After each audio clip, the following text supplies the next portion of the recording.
If you would lay eyes upon me now, you would not recognize me.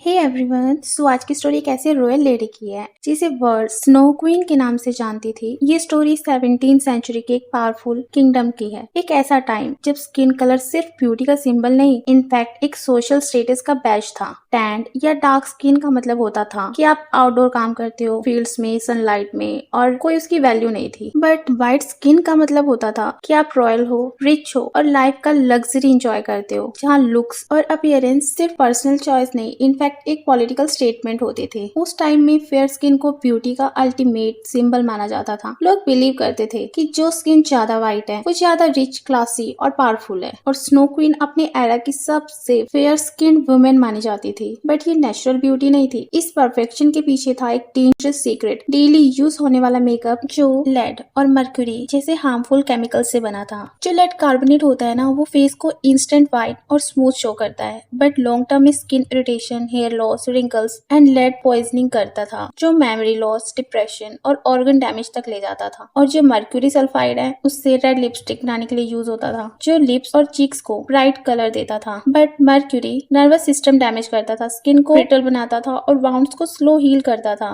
और जो snow queen का case है ना, उसमें प्रॉब्लम यही थी कि ये दोनों केमिकल्स डेली यूज होते थे, सालों तक बिना प्रॉपरली क्लीन किए, इसलिए ये स्लो बॉडी में डिपॉजिट होते गए और एंड में उसका ऑर्गन्स फेल होने लगे। Early days of her makeup obsession, snow queen एक इन्फ्लुएंशियल रॉयल फैमिली का पार्ट थी। Court life full of expectations, her public appearance में परफेक्ट लुक मेंटेन करना जरूरी था। कोई रिंकल, कोई ब्लेमिश, कोई इम्परफेक्शन, ये सब वीकनेस समझा जाता था। जब वो यंग थी तभी रॉयल कोर्ट में एटिकेट और प्रेजेंटेशन का प्रेशर स्टार्ट हो गया था। हर रॉयल इवेंट में फ्लॉलेस लुक मेंटेन करना मस्ट था, इसलिए एक व्हाइटनिंग फेस पाउडर का यूज रूटीन बन गया उनके लिए। ये पाउडर लेड बेस्ड होता था, और लेड जैसे हम आज जानते हैं एक्सट्रीमली टॉक्सिक है। फेस को मिल्क व्हाइट बनाने के लिए वो डेली मॉर्निंग में एक thick layer of white makeup लगाती थी। उसके ऊपर रफ लगाया जाता था लिप्स और चीक्स पर, जिसमें मर्क्यूरी और टॉक्सिक डाइज होते थे। उस टाइम किसी को ये पता नहीं था कि ये केमिकल स्लो पॉइजन की तरह बॉडी में डिपॉजिट हो रहे हैं। जो स्नो क्वीन थी, उनका डे स्टार्ट होता था एक एलाबोरेट ग्रूमिंग सेशन से। सर्वेंट्स उनके लिए कॉस्मेटिक ट्रेस रेडी करते, पाउडर, हैवी परफ्यूम्स और थिक फाउंडेशन। मेकअप उतारना एक लग्जरी समझा जाता था, बट वो रात को भी अपना मेकअप नहीं उतारती थी। सोचती थी, उनको ये लगता था कि अगर बेयर फेस उनको अगर कोई देख ले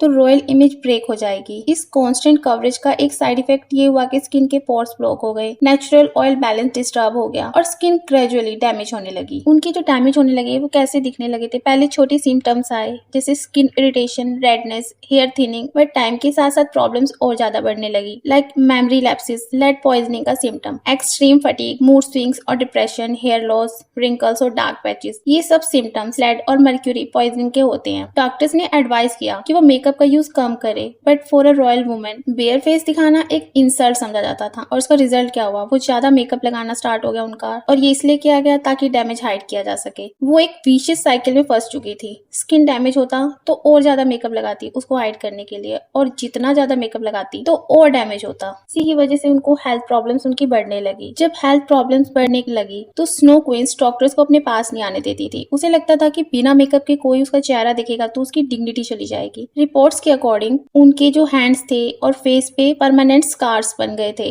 नेल्स ब्रिटल हो गए, स्किन इतनी सेंसिटिव हो गई थी कि हल्का सा टच भी पेन देता था। रॉयल कोर्ट के अंदर विस्पर स्टार्ट हो गए थे कि क्वीन की तबीयत खराब है, बट ऑफिशियल लेवल पर अभी ये इतना बाहर नहीं आया था। अपनी लाइफ के लास्ट फेज में स्नो क्वीन एक अजीब फियर डेवलप कर बैठी थी। वो लेटने से डरती थी। उसका बिलीव था कि अगर वो हॉरिजॉन्टल पोजीशन में गई तो वापस खड़ी नहीं हो पाएंगी। इसके लिए वो दिन के 15 to 16 आवर्स तक खड़ी रहती थी। एक दिन लगातार खड़े रहने की वजह से ना एग्जॉशन से वो गिर गई। उस फॉल के बाद उसकी हेल्थ रैपिडली डिक्लाइन होने लगी। हिस्टोरियंस के रिकॉर्ड में लिखा है कि उसकी डेथ का मेजर रीजन लेड और मर्क्यूरी पॉइजनिंग था। इतने सालों के केमिकल एक्सपोजर्स उनके ऑर्गन्स को इरिवर्सिबली डैमेज कर चुके थे। जब उनका पोस्ट केयर हुआ तो पता चलता है कि उनकी जो स्किन, नेल्स, ब्लड तक सब में टॉक्सिक केमिकल्स का हाई कंसंट्रेशन था। कुछ थ्योरीज के अकॉर्डिंग उसके फिंगर्स पे पहने जाने वाले टाइट मेटालिक एक्सेसरीज ने भी सर्कुलेशन ब्लॉक कर दिया था, जो इन्फेक्शन का रीजन बने। हर story became a cautionary tale, एक वार्निंग कि ब्यूटी के नाम पर अपनी हेल्थ को कॉम्प्रोमाइज करना कभी सही नहीं होता। आज के टाइम में हमारे पास सेफर प्रोडक्ट्स और नॉलेज दोनों है, बट एक लेसन ये है कि अपीयरेंस का ऑब्सेशन कभी इतना ना हो कि हेल्थ और लाइफ पे रिस्क आ जाए। स्नो क्वीन की स्टोरी एक रिमाइंडर है कि रियल ब्यूटी वो है जो नेचुरल और हेल्दी हो। सोया आपके क्या थॉट्स है इसे लेके? अपने थॉट्स कमेंट सेक्शन में जरूर शेयर करना। अगर वीडियो पसंद आई हो तो लाइक एंड शेयर कर देना एंड प्लीज चैनल सब्सक्राइब करना मत भूलना। मिलते हैं नेक्स्ट वीडियो में। Till then take care, bye bye.